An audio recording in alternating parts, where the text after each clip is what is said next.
বিরতির পর স্বাগত।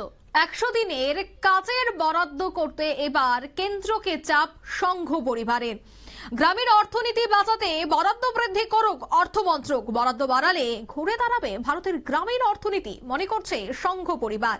সামনেই রয়েছে অধিবেশন, আর তারই আগে 100 দিনের কাজে বরাদ্দ বাড়াতে এবার মোদী সরকারকে চাপ দিতে শুরু করেছে সংঘ পরিবার। বিস্তারিত জানবো, টেলিফোন লাইনে যুক্ত হয়ে গেছে প্রতিনিধি সুপ্রীতি মুখার্জি। সুপ্রীতি, সামনেই রয়েছে বাজেট, আর তারই আগে এবার বরাদ্দ বাড়াতে কেন্দ্রীয় সরকারের উপর চাপ সংঘ পরিবারের, ঠিক কি জানতে পারছো? দেখো, এই মুহূর্তে দাঁড়িয়ে এই যে তোমার 100 দিনের যে কাজ, সেই টাকা দুঃখিত, সেই কাজ বাড়ানো এবং তার সাথে মজুরি বৃদ্ধি করাকে কেন্দ্র করে রীতিমতো এবার চাপ তৈরি হয়েছে। কিসের সেই চাপ? না, সেই জায়গাতে দাঁড়িয়ে দেখো, ইতিমধ্যেই 100 দিনের যে প্রকল্প বা যে কাজ রয়েছে তাকে কেন্দ্র করে রাজ্য ইতিমধ্যে আমরা দেখেছি যে বামেরা নানান রকম ভাবে সরব হচ্ছে। মজুরি বৃদ্ধি থেকে শুরু করে রেগা এবং ট্রেপের মজুরি বৃদ্ধি করতে হবে, 100 দিনের কাজের ক্ষেত্রে বাজেট বরাদ্দ বৃদ্ধি করতে হবে। তবে এবার রীতিমতো কে সেই চাপ তৈরি করলো? না, সংঘ পরিবার। 100 দিনের কাজের ক্ষেত্রে এবার তোমার বরাদ্দ বাড়াতে মোদী সরকারকে রীতিমতো এবার তোমার চাপ দিচ্ছে সেই জায়গায় সংঘ পরিবার। গ্রামীণ অর্থনীতি বাঁচাতে রীতিমতো বরাদ্দ অর্থ বৃদ্ধি করুক অর্থ মন্ত্রক, এমনটাই কিন্তু সংঘ পরিবারের বক্তব্য।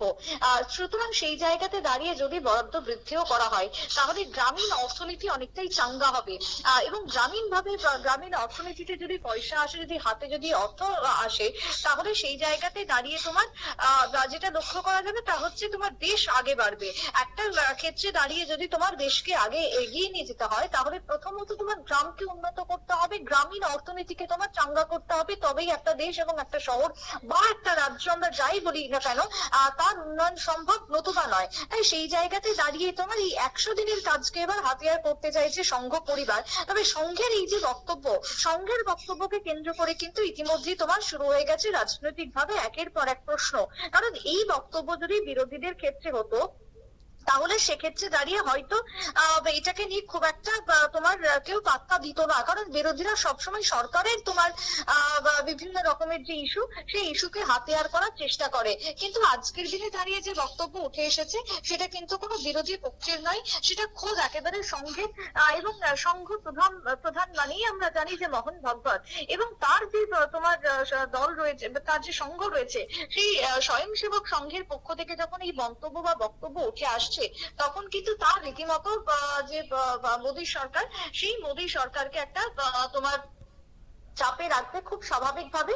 এবং এই তোমার দাবি সেটা আদৌ তোমার ফেলতে পারবে কিনা মোদী সরকার, সেটাই কিন্তু একটা দেখার। তবে আজকের দিনে দাঁড়িয়ে তাদের যে বক্তব্য, সেক্ষেত্রে তারা বারবারই উল্লেখ করেছেন কি না, গ্রামীণ অর্থনীতিকে চাঙ্গা করতে হবে এবং গ্রামীণ অর্থনীতি চাঙ্গা হবে তখনই যখন তোমার এই সমস্ত যে গ্রামীণ যে কাজগুলো রয়েছে, বিভিন্ন নির্মাণ কাজের মধ্য দিয়ে যারা শ্রমিকরা রয়েছেন তাদের হাতে টাকা তুলে দেওয়া। সুতরাং সেক্ষেত্রে আমরা প্রথমতই যেটা জানি, সরকারের 100 দিনের কাজ রয়েছে, সেটা গোটা দেশ জুড়ে চলছে এবং ভারতবর্ষের প্রত্যেকটা রাজ্যে 100 দিনের কাজ রয়েছে।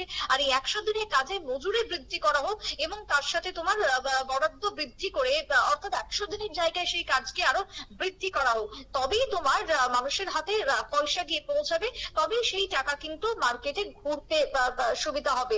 আর না হলে কিন্তু টাকা যদি না ঘুরে মার্কেটে, তাহলে কিন্তু কোনোভাবে এগিয়ে যেতে পারবে না দেশ বা তোমার রাজ্য, এমনটাই কিন্তু দাবি করেছেন ইতিমধ্যে সংঘ পরিবার। তবে সংঘ পরিবারের এই দাবির পর তোমার অর্থমন্ত্রী নির্মলা সীতারামন এখন কি পদক্ষেপ নেয় বা ভারতবর্ষের অর্থমন্ত্রক এখন কোন দিকে যায়, সেটাই কিন্তু এখন লক্ষণীয় বিষয়। কারণ সামনেই দেখো, বামেরা ইতিমধ্যেই একাধিক কর্মসূচি নিয়ে ময়দানে নামতে চলেছেন। তো সেই জায়গাতে দাঁড়িয়ে রাজ্য থেকে শুরু করে দেশ, সব জায়গাতেই বিরোধীদের এক এবং একমাত্র অস্ত্রই থাকে আন্দোলন, মানে সেক্ষেত্রে 100 দিনের কাজ।